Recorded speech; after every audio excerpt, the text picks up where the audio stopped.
안녕하세요. 데오스TV 신천지 문제 전문 상담소의 유일한 목사입니다. 오늘 이 시간에는 정경론과 개혁 한글이라는 주제로 한국 이단 교주들이 많이 애용하는 개혁 한글에 대하여 알아보겠습니다. 정경론은 성경이 어떻게 만들어졌는지, 어떤 언어로 기록했는지 등을 알 수 있는 신학의 한 분야라고 할 수 있습니다.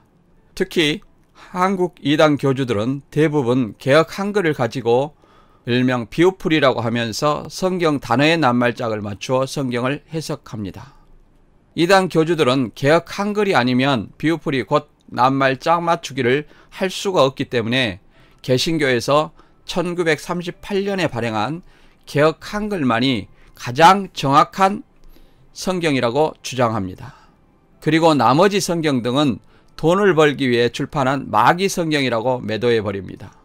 그럼 과연 개혁 한글이 가장 정확한 성경인가? 이런 부제를 가지고 알아보도록 하겠습니다. 그렇다면 원어를 가장 정확하게 번역한 성경이 과연 개혁 한글일까요? 성경을 올바로 이해하는 것은 신앙인에게 굉장히 중요한 문제입니다. 왜냐하면 마태 7장 21절에는 나더러 주여 주여 하는 자마다 천국에 다 들어갈 것이 아니요 다만 하늘에 계신 내 아버지의 뜻대로 행하는 자라야 들어가리라 라고 말씀했기 때문입니다. 만일 내가 성경을 오해하고 있다면 내가 행한 것이 아버지 뜻이 아니요 내 생각이라면 주님은 내 생각을 아버지의 뜻이라고 생각하지 않는다는 결론이 되기 때문입니다. 그래서 이 시간 정경론과 개혁 한글에서 공부할 내용을 알아보는데, 첫째, 성경에 기록된 언어와 장절 구분은 언제부터 되어 있는가? 둘째, 구약 정경의 기준은 90년 얌리아회에서 바리새파 랍비 사람들이 어떤 기준으로 만들었는지 알아보고, 셋째, 신약 정경 기준은 397년 칼코타이에서 어떤 기준으로 만들어졌는지 알아보겠습니다. 넷째는 성경을 기록한 원본과 사본으로 원본은 소실되었는데 원본이 소실된 이유와 사본을 어떻게 발견하게 되었는지를 알아보겠습니다. 다섯째는 개혁 한글이 과연 정확한가? 개혁 한글이 히브리어와 헬라어로 바로 번역한 것이 아닙니다. 그럼 왜 1938년에 중국어 성경을 번역할 수밖에 없었는가를 알아보고, 여섯 번째, 책 받아먹은 사도 요한이 구원자라고 하는데 과연 사도 요한이 개혁 한글을 받아먹었다고 구원자가 될 수 있는가? 사도 요한을 사칭하며 구원자가 될 수 있는지를 알아보겠습니다. 또 사도 요한은 편호인 두루마리를 받아먹었는데 새 요한은 개혁 한글의 깨알 같은 낱말을 받아먹었다고 하는데 이게 성경을 깨닫는 근거인지 알아보겠습니다. 성경에 기록된 언어는 히브리어와 헬라어입니다. 구약은 히브리어인데 유대인의 고유 언어로 본래 자음만으로 구성되어 있습니다. 자음만으로 구성되어 있으나 후대 학자들에 의해서 여기 아예이오라고 하는 모음이 추가되어 유대인이 아닌 디아스포라 유대인이나 이방인들이 쉽게 히브리어를 읽고 발음할 수 있게 만들었습니다. 신약은 헬라어로 기록이 되었는데 이것은 신천지에서 구약은 히브리인이 히브리어로, 신약은 유대인이 헬라어로 기록했고, 만일 한국에서 계시록이 성취될 것이면 한국에서 번역된 개혁 한글이 가장 정확한 성경이라고 주장합니다. 그러나 이것은 신약 성경이 헬라어로 기록된 이유를 알지 못하는 무지에서 비롯된 것이며, 한국에서 이루어진다고 해서 개혁 한글이 가장 정확하다고 말할 수 없습니다. 개혁 한글을 번역할 당시에 중국과 일본이 복음이 먼저 들어왔으며 성경이 먼저 번역되었고 당시에는 원어를 아는 학자들이 없었기 때문입니다. 원어를 아는 학자들이 없었기 때문에 1938년 중국어 성경을 한국어로 번역할 수밖에 없는 시대적 상황들이 있었습니다. 그러나 현재는 히브리어 헬라어를 아는 학자와 교수님들이 많아서 이제 히브리어 헬라어를 중국어로 번역한 중국어 성경을 한글로 번역한 개혁 한글을 굳이 고집할 필요가 있을까요? 없습니다. 왜냐하면 지금은 원어를 아는 학자가 많아 히브리어, 헬라어를 중국어를 거치지 않고도 바로 현대인이 사용하는 한국어로 바로 번역할 수 있기 때문입니다. 원어를 바로 번역한 현대어 성경, 새번역, 쉬운 성경 등 수많은 성경이 많이 있습니다. 그렇기 때문에 굳이 알기 어려운 중국어를 거쳐서 번역한 개역 한글을 사용하지 않아도 현대인이 사용하는 한글로 이해하기 쉽게 번역한 성경을 구입하여 성경을 보면 개역 한글보다 얼마나 쉽게 하나님의 말씀을 이해할 수 있는지 아실 수 있을 것입니다. 저는 개인적으로 여러 가지 성경을 비교해 봤을 때 현대어 성경을 구입해서 개역 한글과 비교해서 읽어보시기를 권합니다. 여기 주기도문을 통해 히브리어와 헬라어를 비교해 보았는데요. 참고하시면 되겠습니다. 구약은 유대인이 사용하는 언어인 히브리어로 기록되었는데 신약은 왜 헬라어로 기록하였을까요? BC 333년부터 63년까지 헬라시라고 말합니다. 헬라어는 그리스어이며 한자로 히라버라고도 말합니다. 당시 헬라어가 세계 공용어가 되었던 것은 알렉산더 대왕이 세계를 정복하면서 자기 스승인 아리스토텔레스를 통해 세계 각국에 헬라 문화를 퍼뜨렸고 후에 헬라어가 세계 공용어로 사용되었기 때문입니다. 따라서 이단 교주들이 주장하는 구약은 히브리 민족이 히브리어로, 신약은 유대인이 헬라어로, 만일 신약 예언이 성취될 곳이 한국이라면 개역 한글이 성령의 역사라고 하는 것은 개역 한글이 교주들의 낱말 짜맞추기로 비유풀이하기 용이하기 때문입니다. 또 세계에서 유일하게 한국 교주들만이 개역 한글로 낱말 짜맞추기로 비유를 풀어 구원자라고 하고 있습니다. 개역 한글이 대한성서공회에서 개신교 목사 892명이 원어가 아닌 중국어 성경을 1938년에 번역하여 사용하였고 60년 후에 1998년 개역 한글을 바탕으로 72,712곳의 오역을 수정하여 개역 개정판을 출판하였습니다. 개역 한글을 만든 회사인 대한성서공회에서는 개역 개정으로 업데이트하면서 개역 한글이 72,712곳의 오역을 바로잡았다고 말하고 있습니다. 따라서 개역 한글을 출판한 회사 곧 대한성서공회에서 개역 한글이 72,712곳의 오역이 있다고 하는데 이단 교주들이 대한성서공회에서 오역이 있다고 하는 그 개역 한글을 사용하면서 오역이 없다고 우기고 있는 것입니다.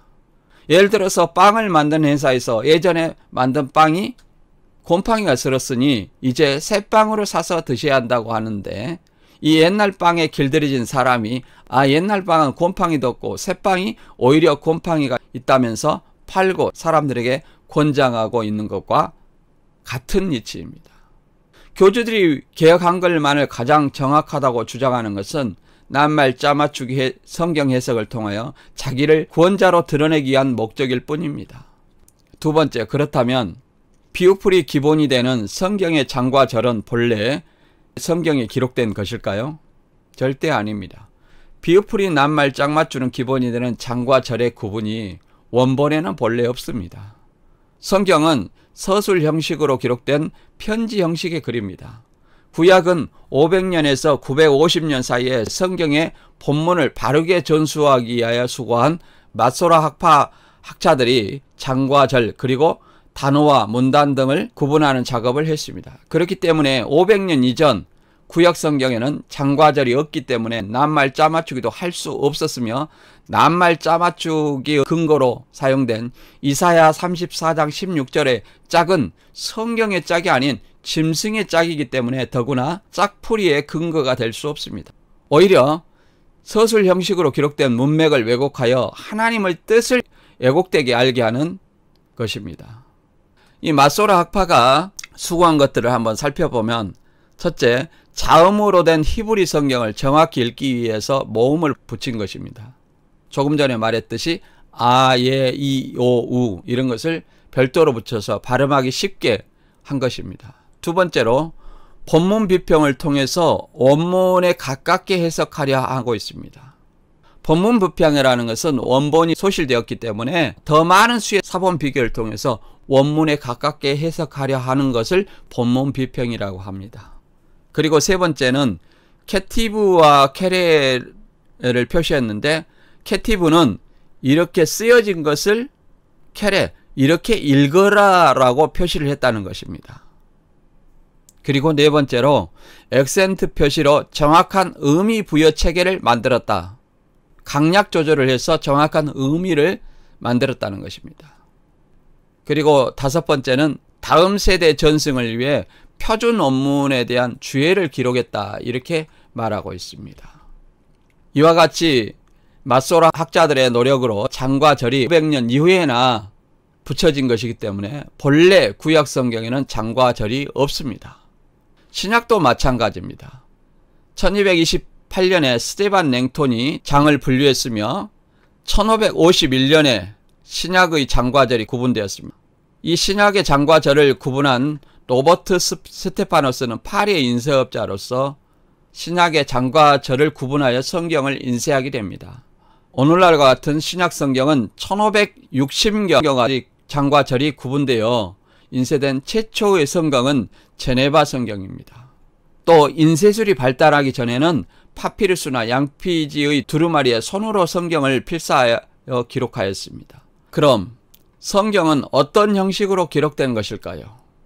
여기서도 조금 저기서도 조금 낱말을 짜맞추어 성경을 해석하도록 기록했을까요? 아닙니다.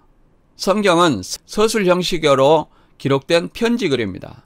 그래서 이단 교주들이 낱말을 짜맞추어 하는 해석은 문맥을 왜곡할 수밖에 없는 왜곡된 해석입니다.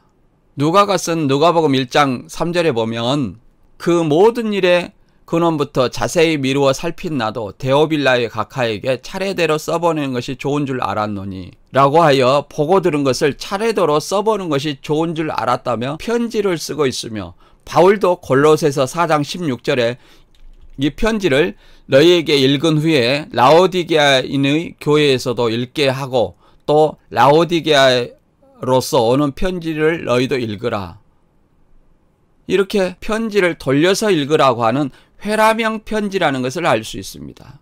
그리고 기록도 디모데후서 4장 13절에 내가 올 때에 내가 드로아 가보우 집에 둔 겉옷을 가지고 오고 또 책은 특별히 가죽 종이에 쓴 것을 가져오라는 말씀을 통해 양피지와 파피루스에 바울이 편지를 썼다는 것을 알 수 있습니다.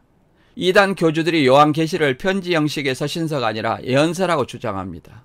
물론 그것은 계시록을 예언으로 봐야 자기가 주장하는 장막성전의 실상이 성취되었다고 하려는 목적에서 그렇게 주장합니다. 그런데 이것을 예언서다, 서신서다 논란할 필요가 없습니다. 왜냐하면 계시록은 예언이라는 말도 있으며 바울의 서신서처럼 7교회에 편지하노니라는 말도 있기 때문에 그냥 예언을 기록한 서신서입니다. 기록된 성경을 그대로 받아들이면 됩니다.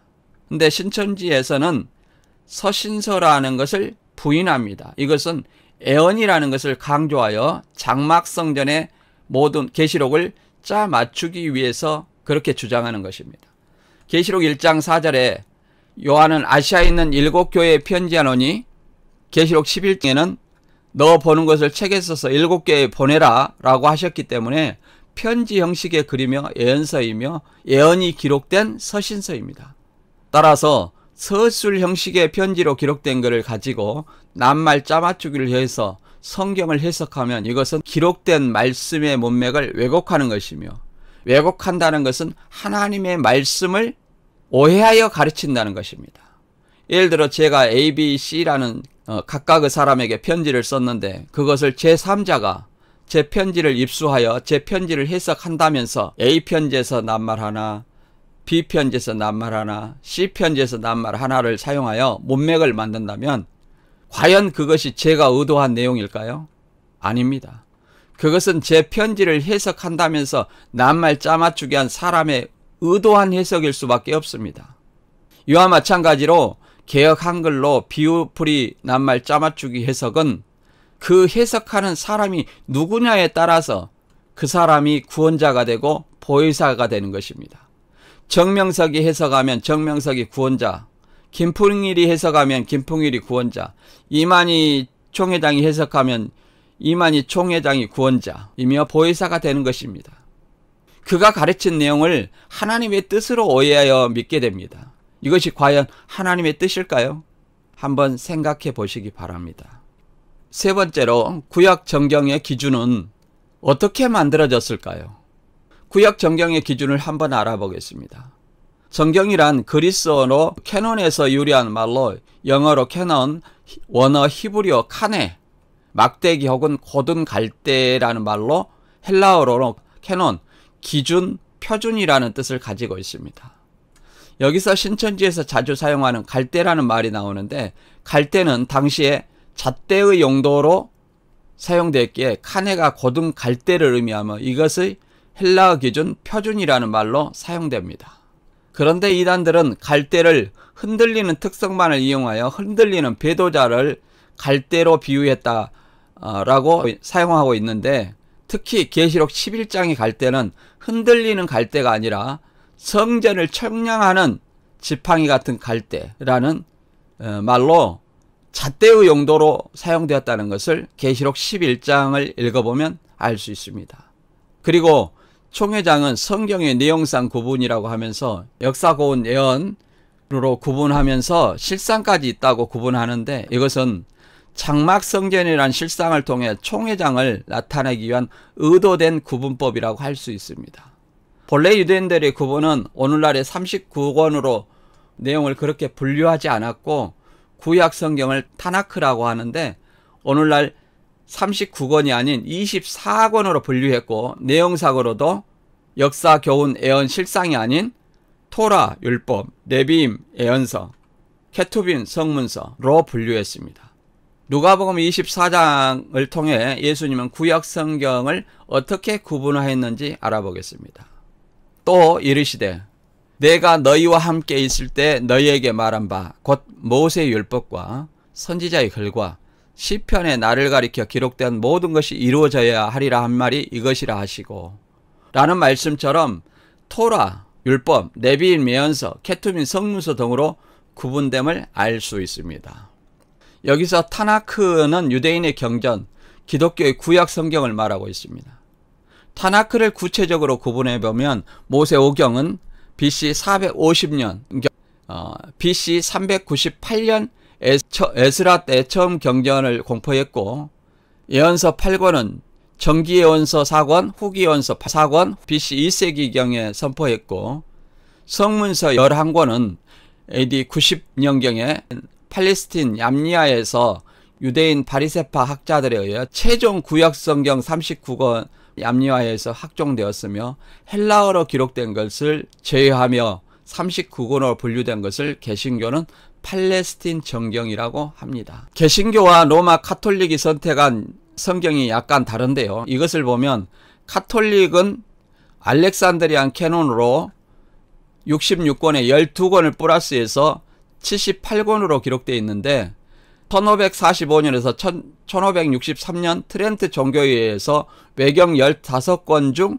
3권을 제외하고 외경 12권을 채택하여 이것을 알렉산드리안 정경이라고 하며 기독교는 팔레스타인 캐논 66권을 누트와 칼빈의 종교개혁 이후 15권의 외경을 제외하여 이것을 팔레스타인 정경이라고 합니다. 최근에 카톨릭 성경은 외경 중에서 몇 권을 제외한 것으로 알고 있으나 기독교보다 외경을 포함하여 성경 권수가 더 많습니다. 기독교는 그래서 66권 팔레스타인 정경을 사용하고 있습니다. 유대인의 정경인 타나크 정경 기준은 바리새인들로 구성된 얌니아 학파에서 4가지 기준으로 삼았는데요. 첫 번째, 본문적으로 오경과 일치해야 하고 두 번째, 연대적으로 에스라 시대 이전에 기록된 글이어야 하며 세 번째, 언어학적으로 본래 히브리어로 기록된 것을 근거로 하며 네 번째는 지리적으로 팔레스타인 안에서 작성된 것을 기준으로 삼았습니다. 그래서 헬라어로 기록된 성경은 제외되었던 것입니다.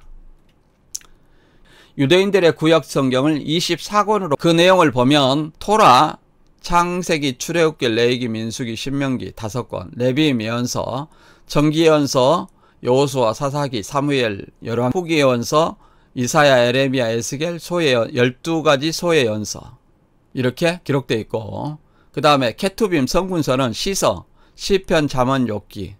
그 다음에 지혜서는 아가, 록기, 애가, 전도서, 에스라. 그리고 기타 역사에서는 다니엘, 에스라, 느헤미. 에스라, 느헤미가 학군으로 했죠. 그리고 역대기까지 해서 24권이 기록되어 있습니다. 여기서 주목해야 될 것은 이 지혜서의 5권의 책을 오축이라 했고 기타 에스라와 느헤미야가 한 권으로 분류되어 있다는 것. 또 오늘날 개신교에서는 구약의 마지막이 말라기로 되어 있지만 유대인들의 타나크 마지막은 역대기입니다. 기독교식으로 보면 역대하라고 말 수 있죠. 역대상하 중 역대하가 구약 성경의 마지막이 되겠죠. 또 성문서 중에서 지혜서에 오축이 있다고 했는데 오축이라는 것은 5개의 두루마리를 의미합니다. 이것은 중요한 5절기 때 한 권씩 읽습니다. 아가서는 6월절날 읽고 룻기는 77절 오순절날 읽고 에레미야 예가는 예루살렘 멸망일에 읽고 전도서는 초막절에 있습니다. 에스더는 불임절에 읽게 됩니다. 그런데 물론 오늘날 절기는 골로새서 2장 16절과 17절의 말씀처럼 안식일과 절기는 그림자이며 실체는 예수 그리스도라고 했고 갈라디아 5장 4절에는 율법을 지키는 자는 그리스도 은혜에서 끊어진 자라고 했습니다. 그런데도 이단들은 구약의 절기를 그대로 지키는 경우가 많이 있습니다. 이는 복음의 율법까지 믿어야 구원받는다는 논리를 만든 것입니다. 이것은 율법의 행함으로 의롭게 되며 구원받는다는 근거로 삼으로 하는 것이기 때문에 갈라디아 5장 4절의 말씀처럼 율법 안에서 의롭다함을 얻으려 하는 너희는 그리스도에게 끊어지고 은혜에서 떨어진 자로다 라는 말씀처럼 예수와 상관없는 자입니다. 곧 예수를 믿어서 구원받는 것이 아닙니다. 그분들은 예수와 상관없이 율법으로 의롭게 되려 하는 자들입니다. 그래서 이단이라고 말할 수 있겠죠.